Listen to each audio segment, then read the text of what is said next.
안녕하세요. 이번 영상에서는 GKP 크레덴셜을 제출하는 과정을 실습해 보겠습니다.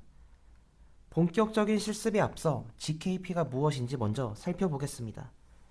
GKP는 제로 노울리지 프로프의 약자로 정보를 공개하지 않고도 그것이 참이라는 사실을 증명하는 암호학적 기법입니다. 실생활 예시를 들어보겠습니다. 술집에서 19세 이상임을 증명할 때 정확한 생년월일은 보여주지 않고 19세 이상입니다 라는 사실만 증명하는 것입니다. 대출 심사 시 정확한 소득 금액은 공개하지 않고 기준 금액 이상입니다 라는 조건만 증명할 수 있습니다. 그럼 일반 VP와 GKP는 어떻게 다를까요? 일반 VP는 자격 증명의 모든 데이터를 공유합니다. 이름, 생년월일, 주소 등 모든 정보가 포함될 수 있습니다. 반면 GKP 크레덴셜은 조건만 증명합니다. 19세 이상이라는 사실만 증명하고 실제 데이터는 공개하지 않습니다. 제출 방법은 이렇습니다. 사용자가 검증자 웹사이트의 QR코드를 스캔하면 월렛이 저장된 GKP 크레덴셜을 기반으로 증명을 생성합니다. 이때 실제 데이터가 아닌 증명만 검증자에게 전송됩니다. GKP 크레덴셜 제출 흐름을 간단히 살펴보겠습니다. 사용자는 데모 웹사이트에 접속해 QR코드를 스캔합니다. 월렛은 이 요청을 받아 저장된 GKP 크레덴셜을 이용해 증명 데이터를 생성합니다. 생성된 증명은 베리파이어 서버로 전송되고 검증 결과를 확인할 수 있습니다. 흐름은 8강의 일반 VP 제출과 비슷하지만 핵심 차이는 일반 VP는 모든 정보를 포함하는 반면 GKP는 증명만 생성한다는 점입니다. GKP 크레덴셜 제출을 위해 미리 준비해야 할 과정을 살펴보겠습니다. 앞서 8강에서 다뤘던 VP 준비 과정과 전체 흐름은 같습니다. 다만 두 가지가 다릅니다. 첫 번째, 베리파이어 관리자는 VP 정책 대신 GKP 크레덴셜 정책을 설정합니다. 두 번째, 사용자는 VP 대신 GKP 크레덴셜을 제출합니다. 즉, 정책과 제출 대상만 달라질 뿐 전체 준비 흐름은 동일합니다. 이번에는 GKP 정책의 각 단계를 조금 더 자세히 살펴보겠습니다. 8강에서는 화면 왼쪽에 VP 정책을 설정했습니다. 이번에는 오른쪽에 GKP 정책을 설정하겠습니다. GKP 정책은 총 4단계로 구성되어 있습니다. 첫 번째, 서비스 세팅입니다. GKP를 사용할 서비스를 등록합니다. 두 번째, 프루프 리퀘스트 세팅입니다. 어떤 속성을 증명받을지 설정합니다. 예를 들어 19세 이상인지 같은 조건을 정의합니다. 세 번째, GKP 프로파일 세팅입니다. 앞서 설정한 프루프 리퀘스트와 출력 형식을 묶어서 프로파일로 만듭니다. 마지막으로 GKP 팔로시 세팅입니다. 프로파일과 서비스를 연결하여 실제 정책으로 저장합니다. 실습을 시작하기 전에 먼저 확인할 사항이 있습니다. 구강은 지금까지 구축한 환경을 그대로 사용합니다. 화면에 보이는 5가지 항목을 확인해 주세요. 첫 번째, OpenDID 서버가 실행 중이어야 합니다. 2강에서 설치한 서버들이 지금 켜져 있어야 합니다. 두 번째, 서버 등록이 완료되어 있어야 합니다. 3강에서 진행한 NTT 서버 등록이 끝난 상태여야 합니다.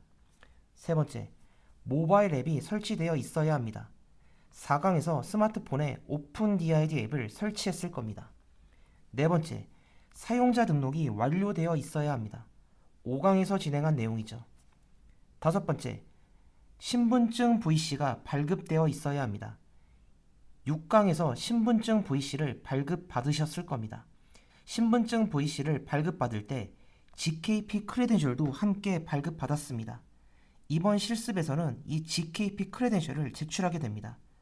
이 5가지가 모두 준비되어 있다면 바로 시작할 수 있습니다. 혹시 아직 안 된 부분이 있다면 해당 강의를 먼저 보고 오시면 됩니다. 이제 본격적으로 베리파이어 어드민 콘솔에서 GKP 정책을 설정하겠습니다. 지금부터 진행할 내용은 영상 설명란에 링크한 가이드 문서와 동일하니 필요하시면 문서를 참고하시면 됩니다. 오케스트레이터를 통해 베리파이어 어드민 콘솔에 접속하겠습니다.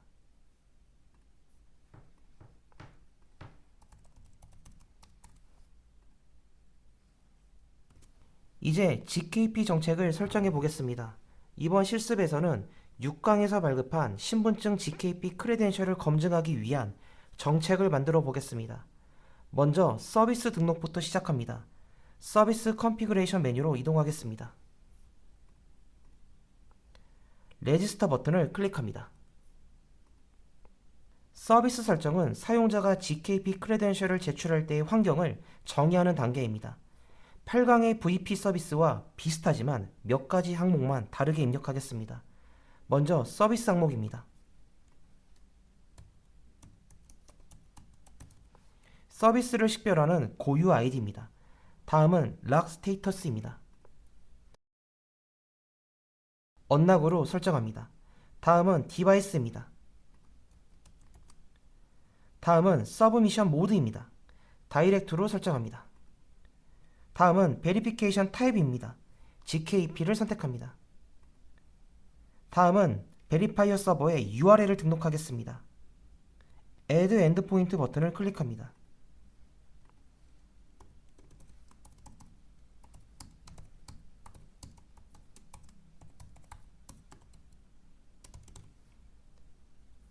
레지스터 버튼을 클릭하여 서비스를 생성하겠습니다. 다음은 프루프 리퀘스트 설정으로 넘어가겠습니다. 프루프 리퀘스트 컨피그레이션 메뉴로 이동합니다. 레지스터 버튼을 클릭합니다. 프루프 리퀘스트는 베리파이어가 사용자에게 요구하는 증명 조건을 설정하는 단계입니다. 먼저 네임을 입력합니다.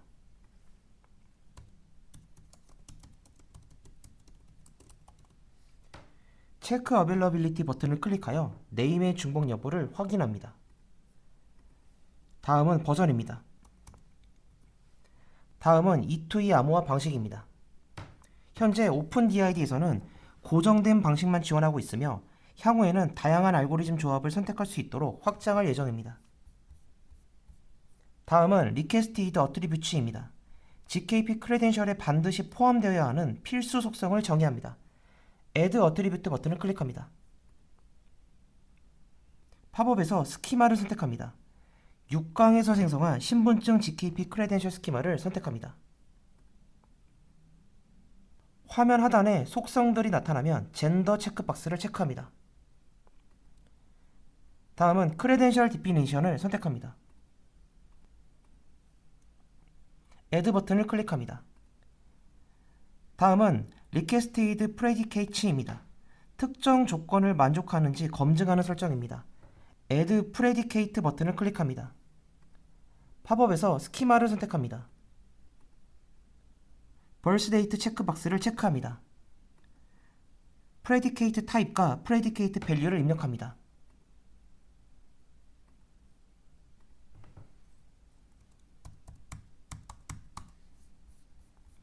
크레덴셜 디피니션을 선택합니다.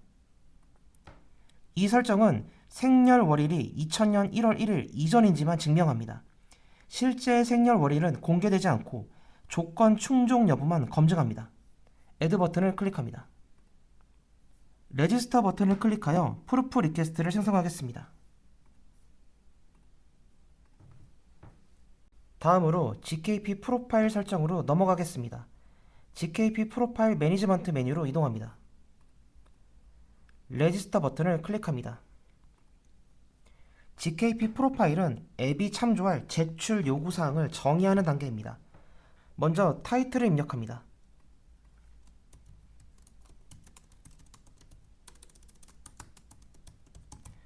다음은 디스크립션입니다.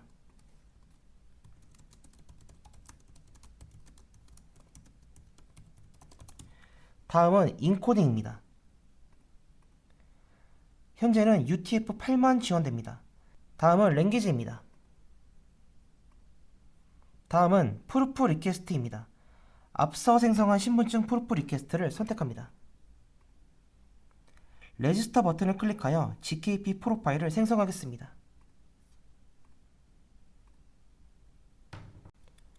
다음으로 GKP 팔러시 설정으로 넘어가겠습니다. GKP 팔러시 매니저먼트 메뉴로 이동합니다. 레지스터 버튼을 클릭합니다. GKP 팔러시는 앞서 만든 프로파일과 서비스를 조합하여 최종 정책을 완성하는 단계입니다. 먼저 타이틀을 입력합니다.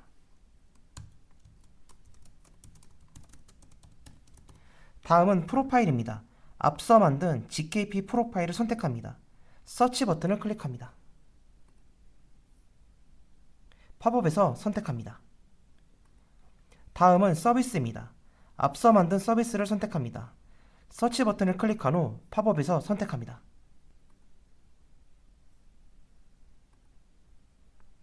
레지스터 버튼을 클릭하여 GKP 팔러시를 생성하겠습니다. 이제 신분증 GKP 팔러시 생성이 완료되었습니다. 이로써 GKP 크레덴셜 검증을 위한 모든 정책 설정이 끝났습니다. 오케스트레이터를 통해 데모 사이트에 접속하겠습니다. VP 서브미션 탭 메뉴를 클릭하겠습니다. 데모 사이트는 검증자 웹사이트 역할을 합니다. 실제로는 은행이나 정부 사이트가 이 역할을 하게 되죠. 이제 어떤 GKP 크레덴셜을 제출할지 선택해야 합니다. 서치 버튼을 클릭합니다. 조금 전에 생성한 신분증 GKP 팔러시를 선택합니다. 다음은 Submit Your ID 버튼을 클릭합니다. 팝업에 GKP 크레덴셜 제출용 QR코드가 나타납니다. 이제 OpenDID 앱으로 이 QR코드를 스캔하겠습니다. 스캔 QR 버튼을 클릭합니다. QR을 스캔하면 제출할 GKP 크레덴셜 정보가 앱 화면에 표시됩니다. OK 버튼을 클릭합니다. 제출할 속성을 선택하는 화면이 나타납니다. 먼저 젠더 속성을 클릭하겠습니다. 신분증 GKP 크레덴셜의 젠더 속성 값을 확인할 수 있습니다. 이번에는 birthDate 속성을 클릭하겠습니다. 마찬가지로 birthDate 속성 값을 확인할 수 있습니다. 속성 값을 클릭합니다. 눈 모양 아이콘을 클릭하면 해당 속성 값을 베리파이어에게 공개할지 선택할 수 있습니다. OK 버튼을 클릭합니다. 이제 데모에서 GKP 크레덴셜 제출 결과를 확인하겠습니다. Submission Complete 버튼을 클릭합니다. 이로써 신분증 GKP 크레덴셜 제출이 완료되었습니다. 오늘 구강에서는 GKP 크레덴셜 제출 과정을 실습했습니다. 먼저 GKP 크레덴셜 제출 흐름을 이해했습니다. 일반 VP와 흐름은 비슷하지만 정보를 공개하지 않고 조건만 증명한다는 차이가 있었습니다. 다음으로 베리파이어 어드민 콘솔에서 GKP 정책을 설정했습니다. 서비스, 프루프 리퀘스트, 프로파일, 팔러시까지 4단계를 거쳐 정책을 완성했습니다. 특히 프루프 리퀘스트에서는 생년월일이 2000년 1월 1일 이전까지만 증명하도록 조건을 설정했습니다. 마지막으로 오픈DID 앱을 통해 실제로 신분증 GKP 크레덴셜을 제출하고 검증 결과를 확인했습니다. 속성별로 공개 여부를 선택할 수 있었고 실제 데이터는 전송되지 않고 증명만 전송되는 것을 확인했습니다. 이것이 GKP, 즉 영지식 증명의 핵심입니다. 최소한의 정보만 공개하면서도 필요한 조건을 증명할 수 있습니다. 이것으로 오픈DID의 핵심 기능을 모두 실습했습니다. 지금까지 시청해 주셔서 감사합니다.